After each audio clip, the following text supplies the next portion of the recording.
गीत स्वरगंध याच्या शेवटच्या चौथ्या भागामध्ये रसिकांचे मनपूर्वक स्वागत. गाण्याकडे जाऊया. आता दुःखावेग हा ज्या वेळेला विषय येतो त्याच्यामध्ये तसं हे हिंदी चित्रपट सृष्टीमध्ये बघितलं तसं मराठी भावसंगीतात या गोष्टी सुद्धा घडलेल्या आहेत. आणि पी सावळाराम, वसंत प्रभू आणि लताबाई हा ज्या वेळेला आपल्याला एक त्रिकोण दिसून येतं की त्याने अनेक सुंदर भावगीतं दिलेले आहेत. पी सावळाराम हे लताबाईंना एक फोनवर गाणं ऐकत होत्या की हे मी एक गीत लिहिलेलं आहे ते ऐका आणि आपल्याला हे गाणं गायचं आहे. त्यांच्या असं लक्षात आलं की ज्यावेळेस ते गाणं ऐकत होते तेव्हा पलीकडून हुंदके ऐकू येत होते, म्हणजे लताबाईंचे हुंदके ऐकू येत होते. ते काही बोलले नाहीत. त्यांनी ते वसंत प्रभूंना गाणं दिलं. वसंत प्रभूंनी सुंदर चाल लावली आणि अर्थात हे गाणं आहे ते आपण बघणार आहे कल्पवृक्ष कन्येसाठी. अशी गोष्ट आहे की लता मंगेशकर यांचे वडील म्हणजे बाबा हे त्यांचे पहिले गुरु. त्यांचा भविष्याचा सुद्धा मोठा अभ्यास होता दीनानाथ यांचा. शेवटच्या दिवसामध्ये त्यांनी आदल्या दिवशी लताबाईंना बोलवून घेतलं आणि सांगितलं की ही बंदिशी असलेली वही, हा तानपुरा आणि माझ्याकडून तू शिकलेला तुझा गंधार आहे याच्यावर माझा विश्वास आहे. माझ्यानंतर तुझा मोठा उत्कर्ष होईल आणि उद्या 10 वाजता माझा मृत्यू आहे सकाळी. लताबाई म्हणल्या की हे काहीतरी बोलताय तुम्ही, असं काही बोलू नका वगैरे असं त्या म्हणल्या असतील त्यावेळेला. आणि त्यांना ते खोटंही वाटलं. योगायोग किंवा विचित्र गोष्ट अशी की दुसऱ्या दिवशी बरोबर सकाळी 10 वाजता दीनानाथ यांनी इहलोकीची यात्रा संपवली. आणि हे गाणं ज्यावेळेला लताबाईंनी ऐकलं त्यावेळेला त्यांना आपल्या बाबांची आठवण झाली की एवढं मोठं हे मी साम्राज्य उभं केलेलं आहे पण हे बघायला मात्र माझे बाबा नाही आहेत. ते गाणं झालं आणि गाणं झाल्यानंतर लताबाई बाबा म्हणून खाली कोसळल्या दुःखावेगाने. आपण गाणं ऐकूया कल्पवृक्ष कन्येसाठी लावून या बाबा वेळा.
हे जसं लता मंगेशकर यांच्या बाबतीत घडलं तसा आशा त्यांच्या बाबतीत सुद्धा घडलेलं आहे.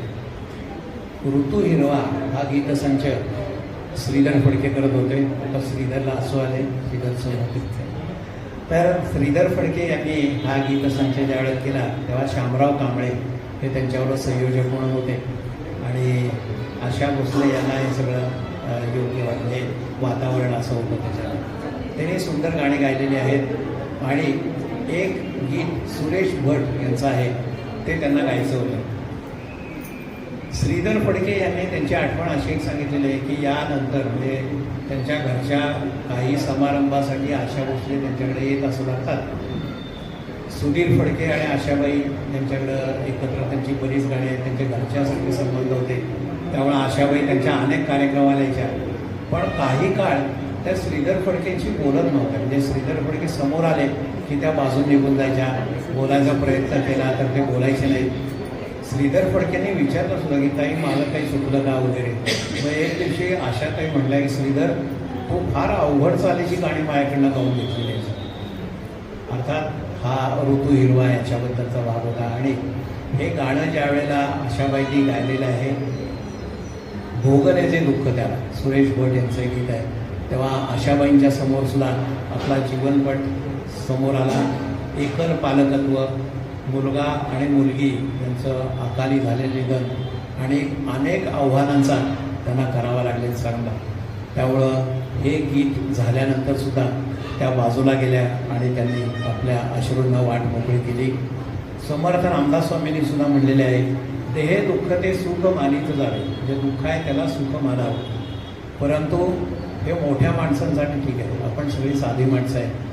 आपण ऐकूया, भोगले जे दुःख त्याला सुख म्हणावे लागले, एवढे मी भोगले की मज हसावे लागले. आशा भोसले.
या पद्धतीची गाणी ऐकताना आपलं सुद्धा मन भरून येतं. विशेषतः कल्पवृक्ष कथेसाठी काय किंवा भोगले जे दुःख त्याला या गाण्याबद्दल सुद्धा काय. पुढच्या गोष्टीकडे ज्या वेळेला वळतो आपण त्यावेळेला स्त्री संगीतकार कोण होत्या. हिंदी चित्रपटसृष्टीत बघितलं तर आमिरबाई कर्नाटकी, चंदनबाई यांनी पूर्वी संगीत दिले. परंतु त्या पूर्ण वेळ संगीतकार होत्या असं म्हणता येणार नाही.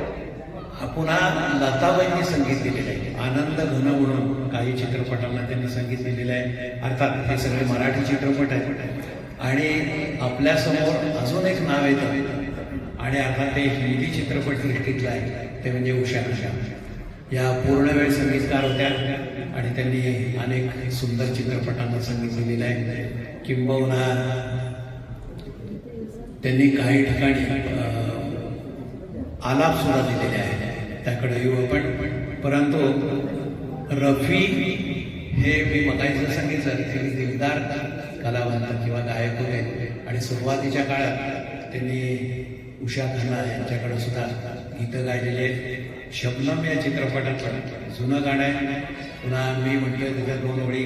अर्थात पुन्हा हाच प्रश्न आहे की पुढे किती ऐकले, त्यामुळे मी बरोबर म्हणतोय का नाही आहे ते तुमच्या लक्षात येणार नाही. ऐकूया मेहमूद आणि मराठी विजयालक्ष्मी यांच्यावर चित्रपट आहे, शबनम चित्रपट. ये तेरी सादगी, ये तेरा बातपन, ये तेरी सादगी, ये तेरा बातपन, जाने बहार जाने चमन है,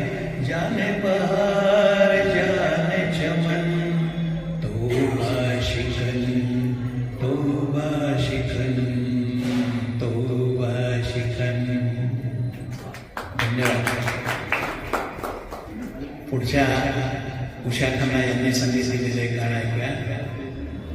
गातोय मी नाही तू इस तरह से.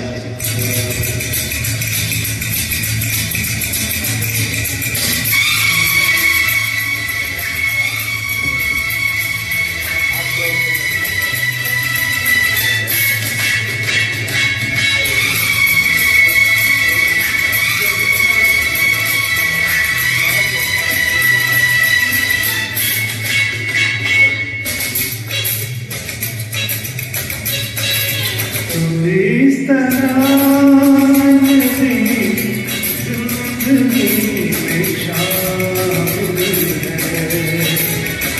इस तरह मेरी जिंदगी में शामिल है. जहाँ भी जाऊँ ये लगता है तेरी महफिल है. इस तरह मेरी जिंदगी में शामिल है.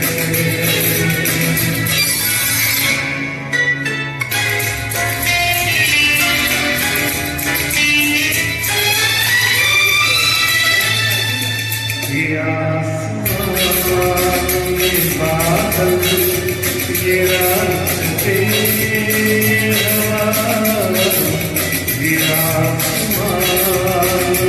बादल ये रास्ते हवा.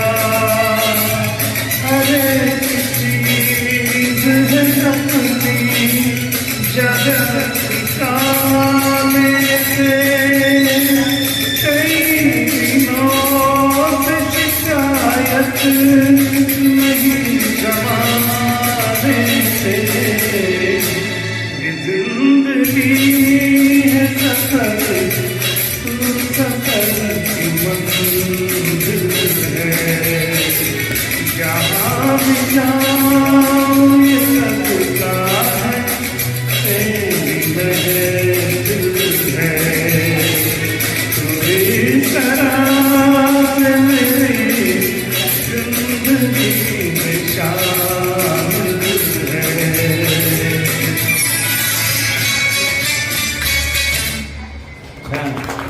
सुंदर गीत झालं. मी बघत होतो इथं लिरिक्स वेगळे येत होते पण तो बरोबर म्हणत होता असो.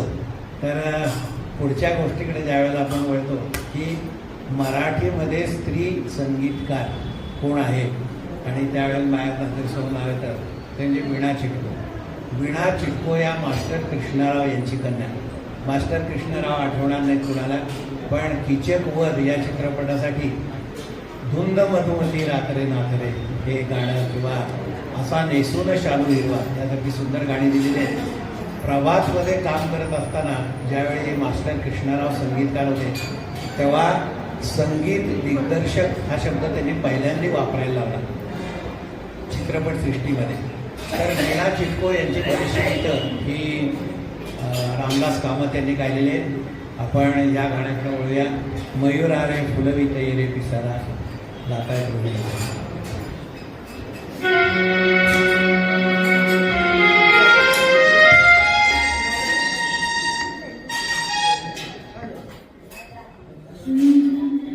जलधारेच्या वर्षावाने हिरव्या कोमल अनुरागाने वसुंधरेच्या श्वासाने हा गंधित होई वारा, गंधित होई वारा.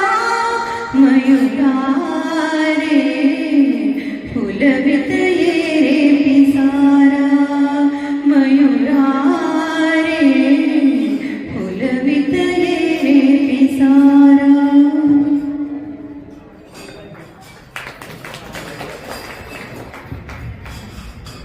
मला वाटतं काही वेळा लक्षात येईल की कच्ची गाणी म्हणजे कराओके शिवाय म्हणलेली गाणी चांगली असू शकतात. शेखर तिथं तालात हसतोय हा भाग वेगळा त्याच्यातला. असं पुढच्या गोष्टीकडे आपण वळूया. एकच गीत आणि त्याला वेगळी चाल.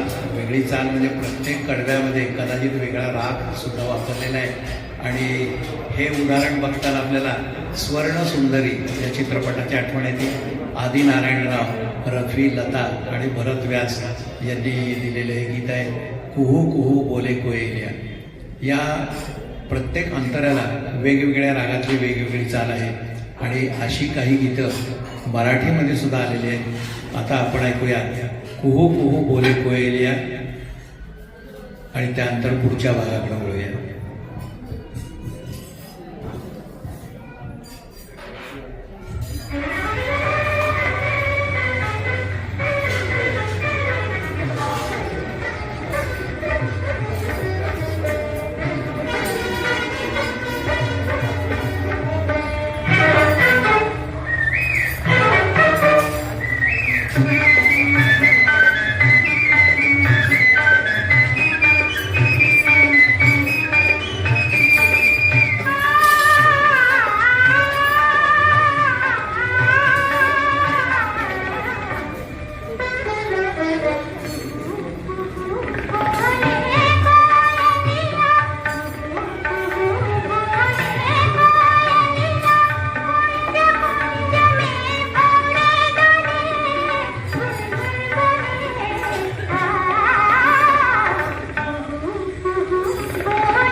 पुढच्या मराठीतल्या गाण्याकडे आपण वळूया, ज्याच्यामध्ये लताबाई, मंगेश पाडगावकर आणि श्रीनिवास खळे हे तिघजण आहेत. आणि अर्थात हे सुंदर गाणं आहे म्हणजे श्रावणात घननिळा. श्रावणात घननिळा या गाण्याची हकीकत म्हणजे आपल्याला असं वाटतं की ते कुठं लिहिलं असेल त्यांनी, म्हणजे गीतकाराला हे गाणं केव्हा सुचलं असेल. तर पाडगावकर आणि खळे हे दोघंजण आकाशवाणीमध्ये त्यावेळेला नोकरीला होते. ते लोकलमधून चाललेले होते. लोकलमध्ये घामाच्या धारा वाहत होत्या आणि पाडगावकरांनी 2 ओळी लिहिल्या आणि खळेंच्याकडे सरकवल्या. खळेंनी मान डोलवले, अरे म्हणजे छान गाणं आहे, तयार कर. आणि ते गाणं तयार झालं आणि लताबाईंनी ते गाणं म्हणलेलं आहे. हे गाणं लताबाईंनी म्हणलेलं आहे आणि याच्यामध्ये प्रत्येक अंतऱ्याची सुरुवात ही वेगळ्या सुरातून होते आणि शेवटी समेवर आपण ज्या वेळेला येतो तेव्हा खळेंच्या संगीत दिग्दर्शनाला दाद द्यावी असं मला वाटतं. खळेंनी अनेक प्रयोग केलेले आहेत आणि कदाचित खळे यांच्याप्रमाणेच श्रीधर फडके आणि हे सुद्धा एक प्रकारे आणि हृदयनाथ सुद्धा बंडखोर संगीत दिग्दर्शक आहे असं मी म्हणेन. बंडखोर म्हणजे अतिशय सुंदर आणि वेगळ्या पद्धतीची त्यांनी गाणे आपल्याला दिलेली आहेत. आणि या गाण्याचा आपण काही भाग ऐकूया. श्रावणात घननिळा.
श्रावणात घननिळा बरसला.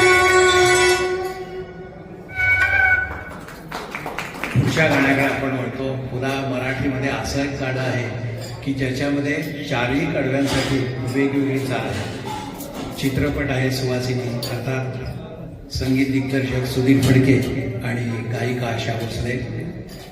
जीव लगा कधी रे येशील तू हे ते गीत, त्याला प्रत्येक ऋतू वेगवेगळे दाखवले आणि प्रत्येक ऋतूप्रमाणे त्याची वेगवेगळी चाल आलेली आहे. सुवासिनीमध्ये अजूनही चांगली गाणी आहेत. हृदयी प्रीत जागते जाणता जाणता किंवा सासुऱ्याचं चाललेली लाडकी शकुंतला. आत्ता आपण गाणं घेतोय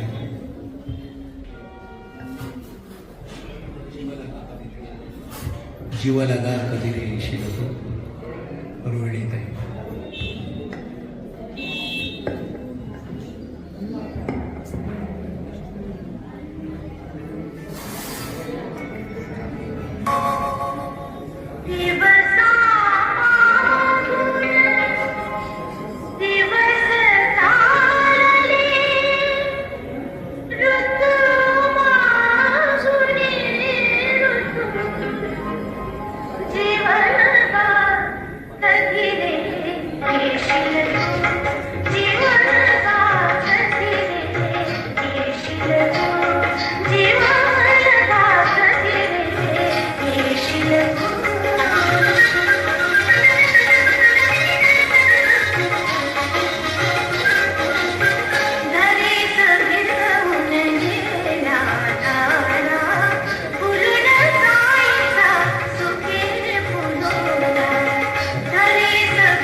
या गाण्यानंतर आपण थोडा वेगळा विषय आहे. काही वेळेला पार्श्वगायक उपलब्ध नसतात आणि त्यावेळी दुसऱ्या कोणाकडून तरी गाणं गाऊन घेतलं जातं.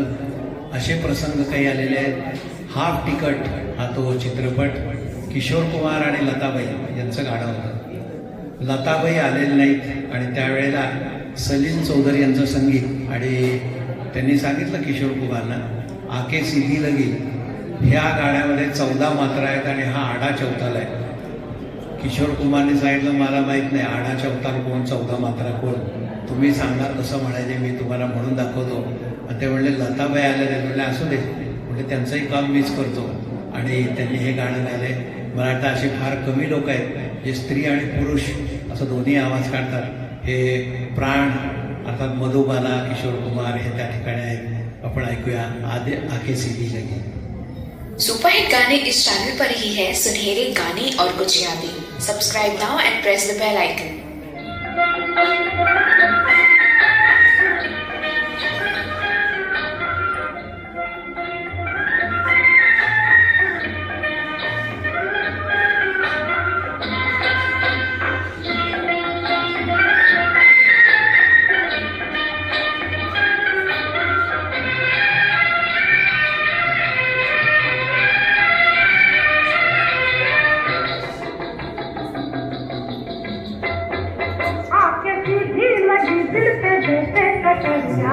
ओ सवरिया ओए आके सीधी लगी दिल पे जैसे कटरिया.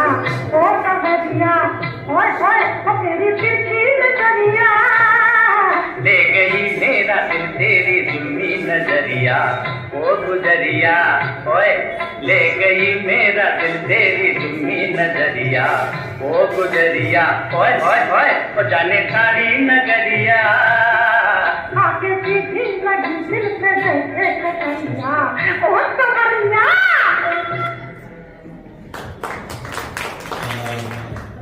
मला वाटतं ही गाणी मी इथं पडद्यावर बघतोय त्यावेळेला तशी तुम्हाला बघता येत नाही. बघूया परत केव्हा तरी आपण तोही एक हे करूया सुधारणा याच्यामध्ये.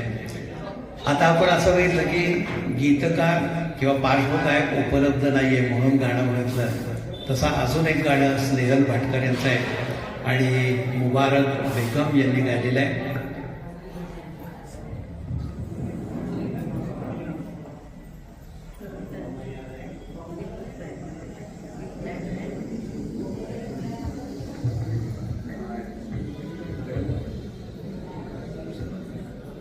कभी तन्हाई में हूँ हमारी याद आएगी. मुबारक बेगम.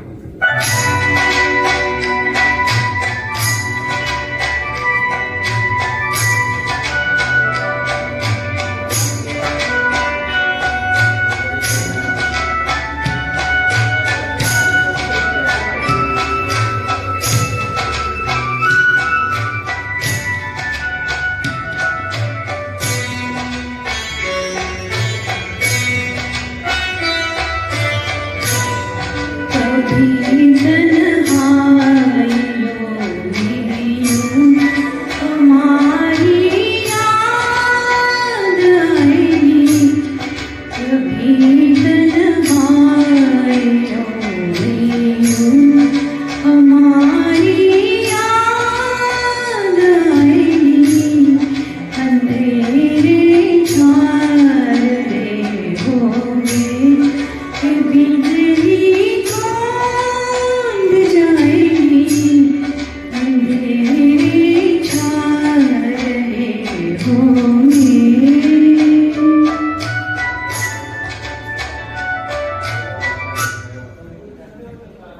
मुबारक बेगम यांचं हे गाणं अतिशय लोकप्रिय झालं. अर्थात केदार शर्मा यांनी हे घेतलेलं होतं. आपण अशीच एक आठवण सोंगाड्या या चित्रपटासाठी दादा कोणके यांनी राया मला पावसात नेऊ नका हे लताबाईंसाठी गाणं ठेवलेलं होतं. पण त्यांनी सांगितलं पुष्पा पागधरे आले त्यांना हे गाणं गाऊ दे, आणि पुष्पा पागधरे यांनी ते गाणं गायलं आणि दादांना ते एवढं आवडलं की ते म्हणले माझ्या नायिकेला हाच आवाज फिट आहे, लताबाईंचा आवाज नको, म्हणून तेच गाणं त्यांनी फायनल केलं. अर्थात आपण बघितलं की बऱ्याच ठिकाणी लताबाई उपलब्ध नव्हत्या म्हणून कुणीतरी. अशीच एक आठवण आनंद या चित्रपटाची. अर्थात यामध्ये गायक उपलब्ध नाही किंवा असं नाही, पण काही चित्रपट सोडले किंवा काही जणांनी नाकारले. त्याच्यामध्ये एक जंजीरचं मगाशी तुम्हाला मी नाव सांगितलं. अशी अजून एक गोष्ट आहे ती त्याच्यामध्ये की या आनंद चित्रपटाच्या वेळेला किशोर कुमार यांचं एका बंगाली निर्मात्याशी भांडण झालेलं होतं. त्यांनी आपला जो रखवालदार आहे त्याला सांगितलं की उद्या सकाळी माझ्याकडून कोणी बंगाली माणूस येईल त्याला अजिबात येऊ देऊ नकोस, तो बरंच काही काही तुला सांगेल मला यायचे अमुक तमुक वगैरे, पण त्याला काही तू पाठवू नको. झालं असं की त्यावेळेला ऋषिकेश मुखर्जी हे किशोर कुमार यांच्याकडे आलेले होते आणि विषय होता की आनंद हा चित्रपट त्याच्यासाठी नायक कोण घ्यायचा. आधी तो राज कपूरसाठी त्यांनी ठरवला होता, पण त्याच्यामध्ये खूप वेळ गेला आणि राज कपूरने त्याच्यातमध्ये काही काम केलेलं नाही. आणि ऋषिकेश मुखर्जी सकाळी तिथं आले आणि त्या रखवालदाराला सांगितलं की मला गाठ घ्यायची किशोर कुमार यांची. त्यांनी सांगितलं अजिबात नाही. बराच वेळ त्याची जी हुसद घातलेला काही उपयोग झाला नाही. ऋषिकेश मुखर्जी निघून गेले आणि अर्थात तो चित्रपट राजेश खन्नाला मिळाला आणि किशोर कुमार नंतर डोक्याला हात लावून घेतलं की अरे मी काय सांगितलं आणि इथं काय घडलं, परंतु ही हकीकत त्याच्यातली. आणि आनंद या चित्रपटात किशोर कुमारला त्यांनी गाणंही दिले, म्हणजे लता मन्नाडे आणि मुकेश यांना गाणे दिलेले आहेत. त्यातलं एक गाणं आपण ऐकूया, जिंदगी कैसी है.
नाकारलेला आहे आणि तो दुसऱ्याला मिळाला, असं उदाहरण मराठी भावसंगीतात घडलेलं आहे का?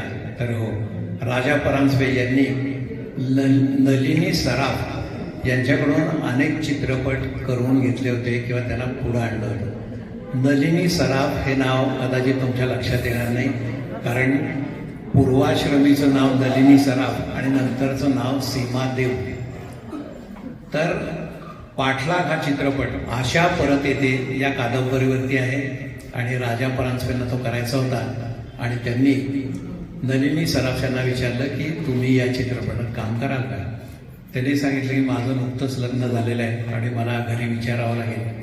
यामध्ये राजा परांजपे यांचा अहंकार दुखावला गेला आणि त्यांनी पूर्ण नवीन कलाकार घेतले. काशीनाथ घाणेकर आणि भावना हे एका बाजूला, ग. दी. माडगुळकरांची गीतं आहेत आणि संगीतकार म्हणून त्यांनी दत्ता डावसेकर यांना घेतले. दत्ता डावसेकर यांनी अतिशय सुंदर गाणी याच्यात दिलेले आहे. हा चित्रपट गाजला. हा ज्याला आपण सस्पेन्स म्हणतो तशा पद्धतीचा हा चित्रपट होता आणि याच्यावरती मेरा साया हा हिंदी चित्रपट सुद्धा निघालेला आहे.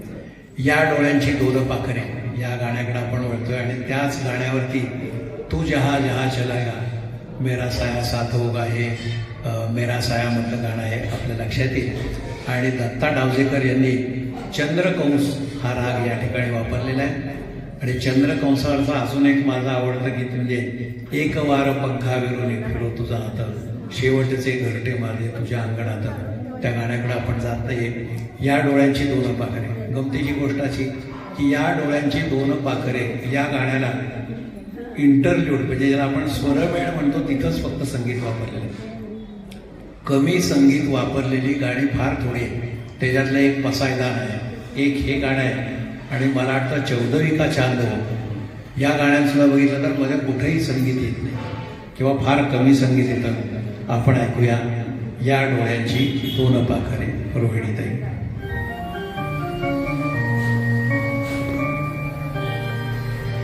या डोळ्यांची दोन पाखरे, भिडतील तुमच्या भरी, पाठलागही सदैव करतील असा कुठेही जगती. या डोळ्यांची दोन पाखरे, फिरतील तुमच्या भरी, पाठलागही सदैव करतील असा कुठेही जगती.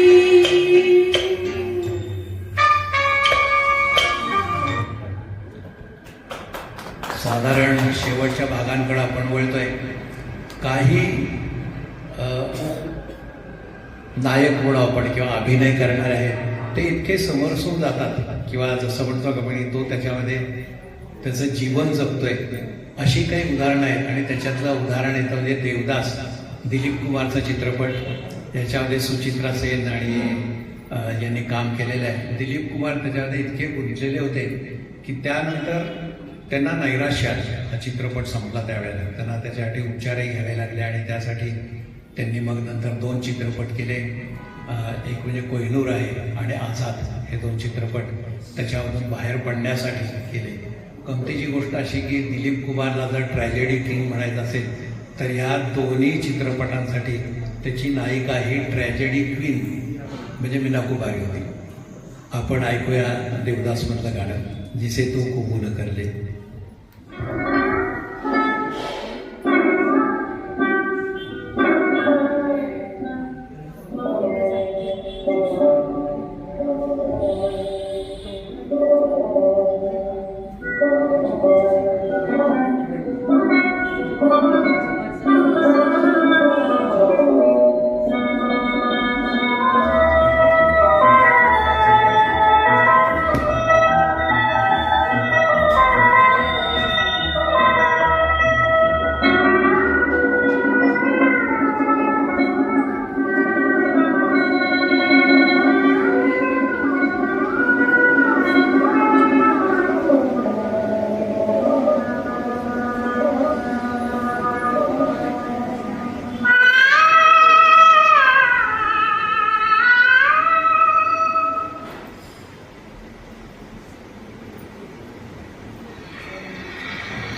चित्रपटात समरसून गाणं हे मराठीमध्ये विष्णुपंत पागनीस म्हणजे संत तुकाराम 1936 सालचा चित्रपट, हा चित्रपट त्यांनी केला. आपण संत तुकारामांना पाहिलेलं नाही, त्यामुळे विष्णुपंत पागनीस कसे दिसत होते तोच फोटो आपण बघतो.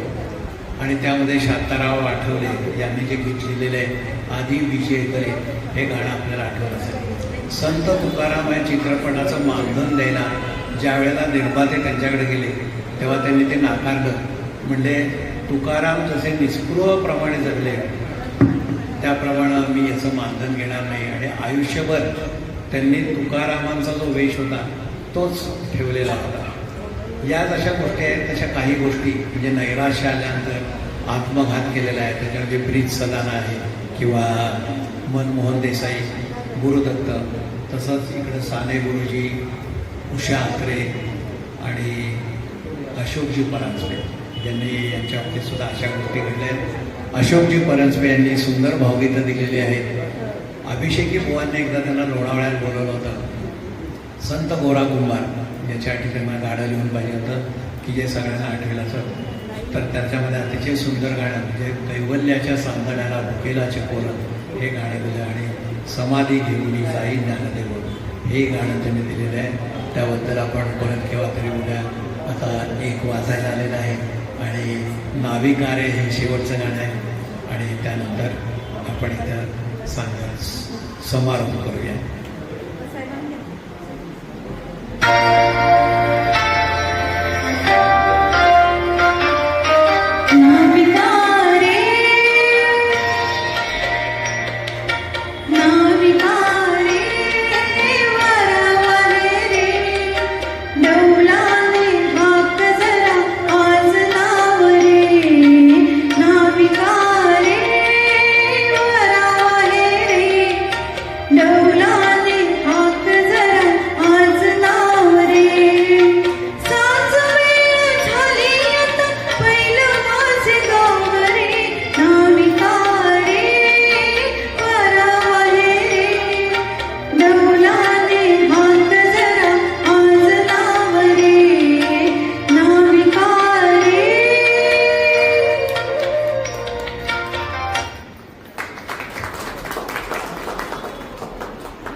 मध्यंतरी विद्युत प्रवाह खंडित झाल्यामुळं आणि वेळेअभावी काही भागांना आपण इथं फाटा देतोय असं म्हणूया आणि या गाण्यानं समारोप केला आहे.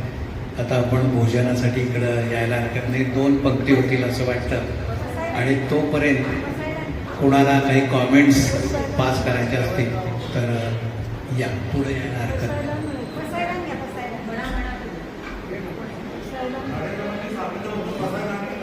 मला सुद्धा गाण्याची आवड आहे हे त्यांना माहीत होतं, त्यामुळं संधी दिली आणि जसं जमेल तसं आम्ही म्हणजे मी प्रयत्न केला. त्याच्याबद्दल त्यांचे मनापासून आभार. श्री विठ्ठलदेव प्रायोजित गीत स्वरगंध या कार्यक्रमाची आपण येथे सांगता करीत आहोत. पुनर्भेट लवकरच. धन्यवाद.